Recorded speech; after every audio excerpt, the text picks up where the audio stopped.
了3倍，你可以马上用，也可以慢慢用，但一定要在年底以前用。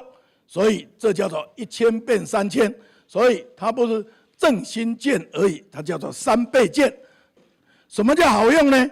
好用就是你只要拿了这个，随你高兴用，吃喝玩乐买都可以，但有几个禁忌不能用，你不能拿去买股票，你不能拿去买礼券，为什么呢？因为这都违背了我们限期消费的意思，你就不能刺激经济。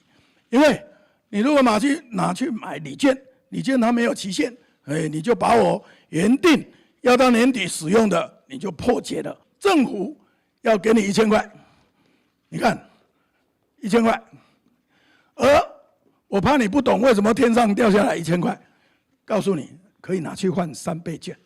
所以你如果账户里面多出来1000块，那就是你可以拿去换3倍券。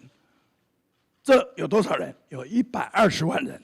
这中低收入户跟弱势，我们怎么样给你？这一次，因为地方公所公务人员都纾困给我们很多的帮忙，这次不敢再添麻烦，我们直接拨入这120万人的账户。